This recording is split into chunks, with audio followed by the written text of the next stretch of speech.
Hello everyone, welcome back to another episode of Divine Destiny Emperor. तो जैसा कि last episode में हम लोगों ने देखा था कि जू फैंग ने उस एंशिएंट डीमन के साथ मिलकर के जनहाई सिटी के ऊपर अटैक कर दिया था और फिर अपना एपिसोड खत्म हो गया था। अभी इस एपिसोड की स्टार्टिंग होती है और हम लोग देखते हैं कि जनहाई सिटी के लोग उस एंशिएंट डीमन को सिटी की तरफ आता देखकर जान बचाने के लिए सिटी से बाहर जाने लगते हैं। यहाँ पे हर कोई काफी ज्यादा पैनिक कर रहा था और हम उस एरे प्रोटेक्टिंग एल्डर को देखते हैं, वो भी काफी ज्यादा पैनिक कर रहा था और दूर से क्लियरली देख पा रहा था कि एंशिएंट डीमन आ रहा है और उसका ऑरा काफी ज्यादा खतरनाक था। उसके हर कदम के साथ काफी सारी डिमोनिक एनर्जी पूरे एरिया के अंदर फैल रही थी। अब इधर तो वो सिटी की तरफ जा रहा था, तभी इस सिटी के अंदर हम लोग यंद्रुओ को देखते हैं। वो भी सोच रही थी कि सीनियर को जाए हुए काफी टाइम हो गया है और उनके आने की भी कोई खबर का नहीं पता, क्या वे वाकई इस टाइम रहते आ पाएंगे। और इधर जो वो एरे प्रोटेक्टिव एल्डर था वो भी काफी ज्यादा निराश हो रहा था। वो बोल रहा था कि यह बात इतनी ज्यादा आगे बढ़ चुकी है कि शायद अगर वे भी आ जाएं तो सिटी को बचाना नामुमकिन होगा। और हम फिर उस एंशिएंट डीमन को देखते हैं, वो सिटी के ऑलमोस्ट करीब पहुंच ही चुका था। उसका डिमोनिक ऑरा इतना ज्यादा था कि जो नॉर्मल लोग थे उसकी ऑरा की वजह से काफी ज्यादा अफेक्ट होकर बेहोश हो जाते हैं। जिसके बाद बाहर की साइड जो एंशिएंट डीमन था तुरंत ही एक अटैक कर देता है। अब उस अटैक से सिटी का गेट डिस्ट्रॉय होने ही वाला था कि तभी आसमान की तरफ से हम लोग काफी सारे लाइटनिंग को देखते हैं जो उस एंशिएंट डीमन के अटैक पे होके उसे डिस्ट्रॉय कर देती है। और इसी के साथ यहाँ पे जॉन से भी आ चुका है और उसे यहाँ आता देखकर यनरुओ और वेल्डर काफी खुश हो जाते हैं। और यहाँ पे जॉन से के पीछे यिन युल वो भी आ चुकी थी। अभी ये एक साथ आ चुके थे और तभी एंशिएंट डीमन दोबारा से इनके ऊपर अटैक करने लग गया था, लेकिन जॉन से इन सभी को एक शील्ड से प्रोटेक्ट कर रहा था। लेकिन वो शील्ड भी उस एंशिएंट डीमन के अटैक से टूटने लग रही थी, उसके अंदर क्रैक्स आ गए थे। ये देख के जॉन सी यिन युलुओ और यनरो और वेल्डर को बोलता है कि तुम लोग जाके सिटी के लोगों की यहाँ से जाने में मदद करो, इसको तो मैं अकेला ही संभाल लूंगा। वो शील्ड के सामने एक और शील्ड क्रिएट कर देता है ताकि ये लोग पीछे जा सके। तो यंद्रो भी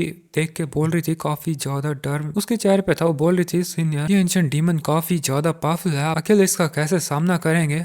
वो एल्डर भी बोल रहा था, मैं यही रुक के आपकी मदद करना चाहता हूँ। लेकिन जॉन से फिर इनको बोलता है कि टाइम हमारे पास बिल्कुल भी नहीं है, अगर ये डीमन जनहाई सिटी के अंदर चला जाएगा उसके बाद तो मैं भी इसे नहीं रोक पाऊंगा, इसलिए तुम्हें जल्दी से सिटी के लोगों को निकालना होगा। दूसरी तरफ हम इस एंशिएंट डीमन को देखते हैं, वो फिर से इनके ऊपर अटैक कर देता है। इस बार तो जो शील्ड थी वो क्रैक होने की कगार पर ही थी। वो बोल रहा था कि अभी जाओ, यार वो जो सीनियर के साथ ही रहना चाह रही थी, लेकिन ये न्यूल वो उसे बोल रही थी कि हम काफी ज्यादा कमजोर है और यहाँ रुके तो सीनियर के लिए प्रॉब्लम ही होगी। तो वे लोग तो यहाँ से चले जाते हैं। उनके जाने के बाद जो एल्डर था वो भी बोल रहा था, हमारी सिटी को प्रोटेक्ट करने के लिए बहुत बहुत धन्यवाद, जैसा आपने कहा जितना मुझसे हो सकेगा लोगों को सिटी से बाहर निकालने की कोशिश करूंगा। और फिर वो भी यहाँ से चला जाता है। अब जाते टाइम हमें यनरो को दिखाया जाता है, वो काफी ज्यादा कंसर्न थी, जॉन को ही देखे जाती और सोच रही थी सीनियर जब तक होंगे तब तक जाना सिटी को कुछ नहीं होगा। और उसकी जो फेवरेबिलिटी थी जॉन के प्रति काफी ज्यादा बढ़ जाती है और काफी सारी जो फेवरेबिलिटी थी फिर जॉन का सिस्टम एब्जॉर्ब कर लेता है। जिसके बाद हमें उस एंशिएंट डीमन की ओर अटैक्स को दिखाया जाता है जो कि अभी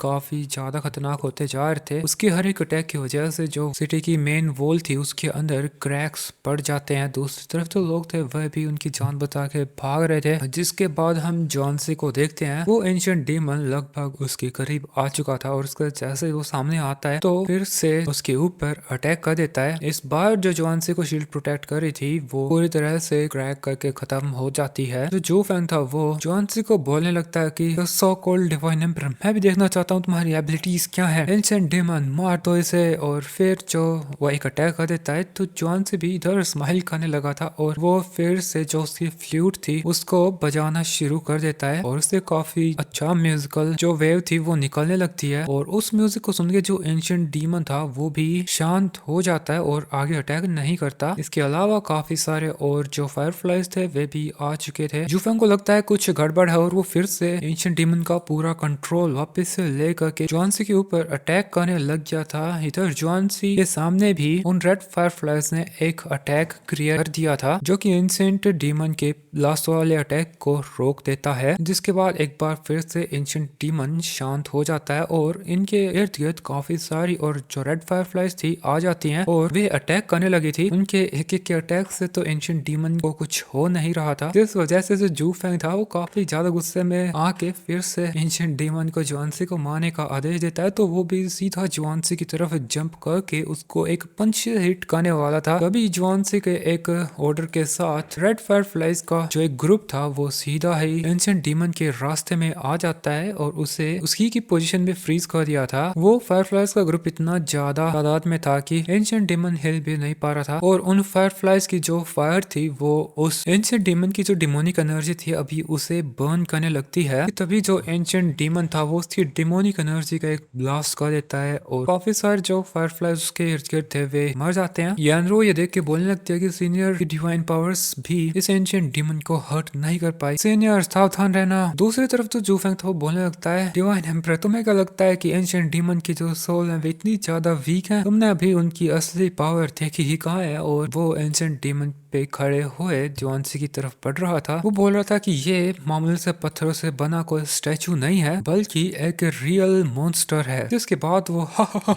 ऐसे जोर जोर से हंसने लग गया था। अब उसने इतना लंबा चौड़ा भाषण दिया था तो जुआनसी बोलता है एक मॉन्स्टर है ये। जिसके बाद वो एक बार फिर से उसकी फ्लूट बजाना शुरू कर देता है। इस बार उसका म्यूजिक चेंज हो गया था और उसका म्यूजिक उस एंशिएंट डीमन को टारगेट न करने के बजाय उसके ऊपर जो ये स्टार ओब था वो घूम रहा था उसको टारगेट कर रहा है, जिसकी वजह से उस स्टार ओब की जो डिमोनिक एनर्जी थी अभी वो डिवाइन एनर्जी में बदल जाती है, जिससे एंशिएंट डीमन कंप्लीटली उसी की जगह पे फ्रीज हो गया था। जू फेंग देख के काफी घबरा जाता है और गुस्से में वो एंशिएंट डीमन को फिर से जुआनसी पे अटैक करने के लिए बोलता है, लेकिन एंशिएंट डीमन उसका अभी कोई भी आदेश नहीं मान रहा था बल्कि वो खुद ही को पंचेस मारने लगता है। उसके दूसरे हाथ पे पंच मार रहा था जिससे थोड़ी देर में उसका जो दूसरा हाथ था वो डिस्ट्रॉय हो जाता है। जुआनसी ये सब देख के खुश और था, वो सोच रहा था जैसा मैंने सोचा था ये एक मॉन्स्टर है। दूसरी तरफ हमें दिखाते हैं कि जू फेंग के बार बार इस एंशिएंट डीमन को रोकने के बावजूद भी एंशिएंट डीमन नहीं रुक रहा था और फिर उसका जो सेकंड आर्म थी वो टूट जाती है। जू फेंग बोलने लगता है बेवकूफ मेरी कोई बात मानते क्यों नहीं? और फिर वो जुआनसी से पूछ रहा था कि तुमने ये सब कैसे किया, ये एंशिएंट डीमन मेरी बात क्यों नहीं मान रहा? तो जुआनसी पूरे स्टाइल में बोलता है क्योंकि तुमने अभी अभी बोला कि ये एंशिएंट डीमन एक मॉन्स्टर है, तभी मुझे ख्याल आया कि ये जो फ्लूट है इसका म्यूजिक स्पिरिचुअल बीइंग्स को समन कर सकता है जो कि एक तरीके से मॉन्स्टर ही है, तो क्या ये बाकी मॉन्स्टर्स को कंट्रोल नहीं कर सकता? और फिर वो खुद को मन ही मन में बोल रहा था अच्छा हुआ कि ये प्लान सक्सेसफुल हो गया, नहीं तो मुझे नहीं पता था कि अगली बार क्या करना था। लेकिन अभी जो जू फेंग था वो तो काफी ज्यादा गुस्से में आ गया था, वो बोल रहा था कि मेरा ओरिजिनल प्लान तो अभी खत्म हो चुका है, ये सब तेरी वजह से हुआ, इसलिए सबसे पहले मैं तेरे से ही डील करता हूँ। और वो जुआनसी के ऊपर काफी बड़े बड़े पत्थर फेंक देता है जो कि कंबाइन होके एक स्टोन मॉन्स्टर में बदल जाते हैं, जिसके बाद वो स्टोन मॉन्स्टर से जुआनसी के ऊपर अटैक कर देते हैं। अब उन स्टोन मॉन्स्टर्स के अटैक करने के बावजूद भी जुआनसी उसकी जगह से नहीं हिलता, उल्टा वो तो स्माइल कर रहा था। बट इसी के साथ दोस्तों हमारा ये एपिसोड खत्म हो जाता है।